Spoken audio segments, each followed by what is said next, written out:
Now, a couple of things that also need to happen are related to reconciliation. Third piece of what we're going to do after we relocate to that place, after we redistribute, we're going to help reconcile people. The reconciliation process is what you're going to be engaged in mostly, because one of the challenges for someone who's homeless is they're not in connection with anyone else. I'm so glad after completing my ordination process that I can say as a reverend, one of the things I get asked to do a lot is to pray. Really, people are asking me to help them reconcile vertically to God. So to do this vertical reconciliation, there has to be this physical reconciliation first. People have to be okay with who they are. And a homeless person is far from okay, often, with who they are, because they've been shunned. I was guilty. I was one of those people that traveled to Chicago, and we'd go down Michigan Avenue, and we would count fur coats and homeless people. And I would tell my daughter, honey, never look them in the eye, look away, because we don't want to have to deal with them after all. Who knows what they're going to do with the money they're asking for after all. They could be dangerous after. I wasn't willing to reconcile people to people. So what we're going to do is fix that. I mean, we're going to really reconcile people. Now, I need everyone first to start by smiling. Let me see, come on now, don't hide it. Don't just let it out. Good, now we're getting there. People are laughing by this point, that's good. So, first thing we're going to do is we're going to help reconcile people by making them feel welcome. And we're going to do that by inviting people to the Mass Mutual Center. Now, for a moment, this area here is going to become the Mass Mutual Center, and I'm just going to walk you through a piece of the puzzle. This door right over here is going to be the entrance door where you come in. And as people come into this center, there will be dozens of you standing there, smiling, happy, and greeting people, making them feel welcome as they come through the door. Literally, they're going to walk through a gauntlet of joy. And so, no matter what's going on, as they come through the door, not overkill, not weird plastic smiles, but honest, legitimate, we're glad you're here attitude. When you go to a nice hotel, there's someone that greets you there, and they make you feel like they want you to be here. We're going to do that for them. As they come through, the people that greet them are going to ask them one question. Where is your bag? Don't you have a bag yet? Didn't you get one of the conference bags? Remember, we're at a conference center. So the first thing you want to do is get the conference bag. If you don't have the conference bag, you have nothing. So we're going to ask them, do you have the conference bag? And they're going to say, no, they don't have the bag. They just walk through the door. And we're going to say, well, listen, just walk a little further down. There's some folks down there that have the bags. They want to give you the bags. Just look for someone that's wearing a Project Homeless Connect shirt. And if they have a bag, that bag is for you.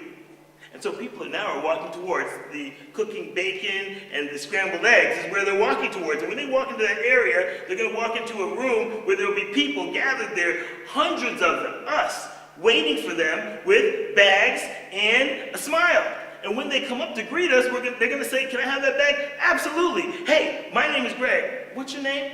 Okay, listen, can we get something to eat together? My job is going to be to give you a hand today, to walk you around, and to help you through this process.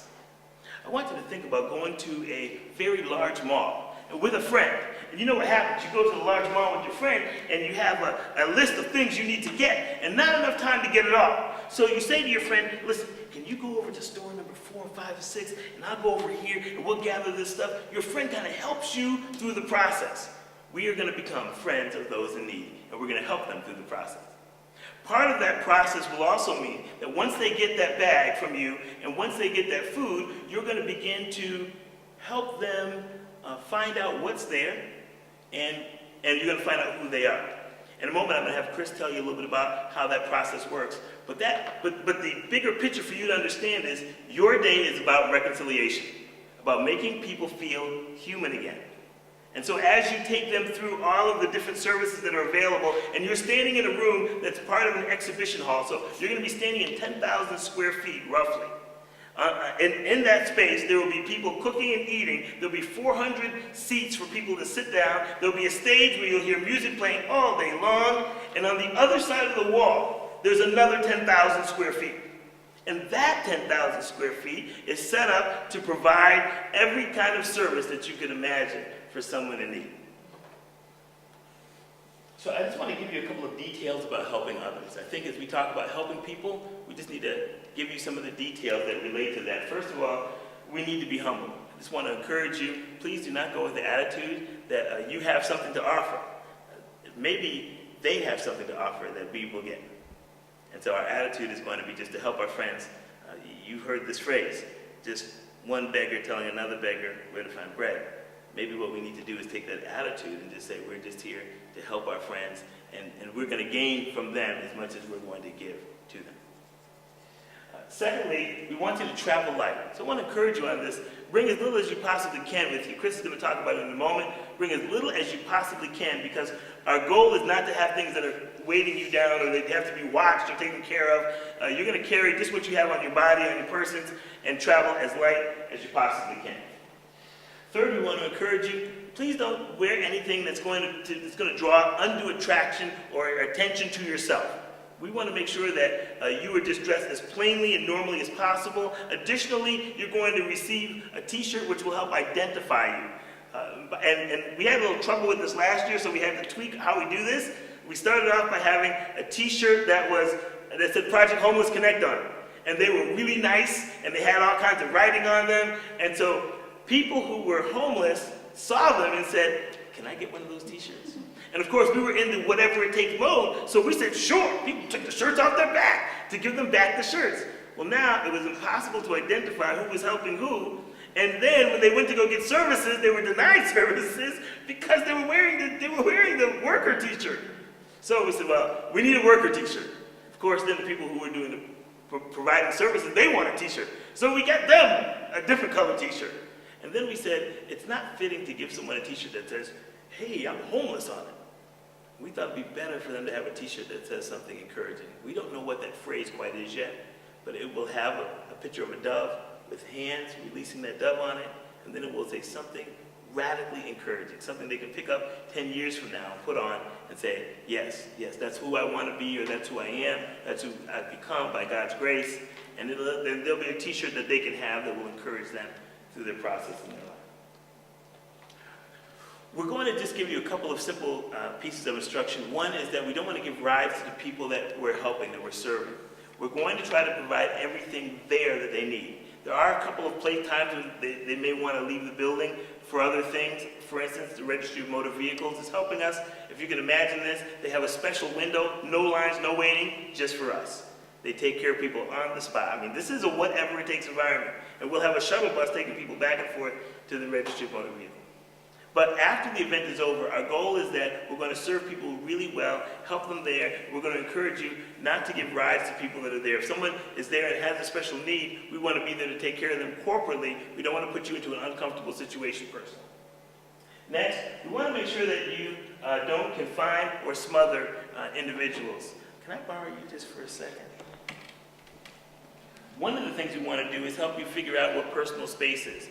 You know, I have a friend who's Brazilian, and when he and I talk, every conversation is just like this. I mean, in Brazil, their personal space is really close, but we're not in Brazil.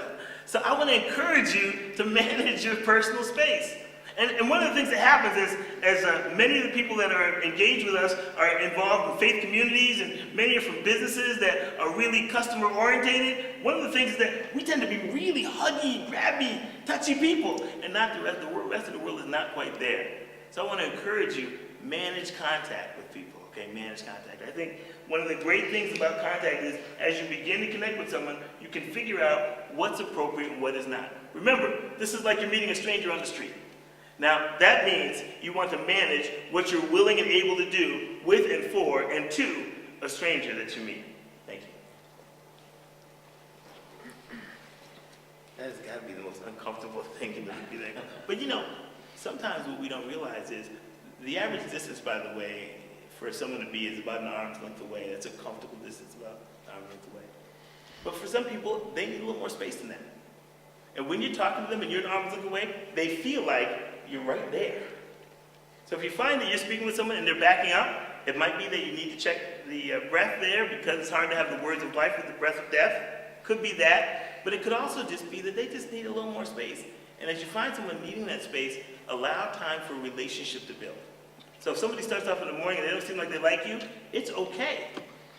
You'll find, though, people are so excited and ready and waiting for this event that they are radically encouraged and desiring to connect.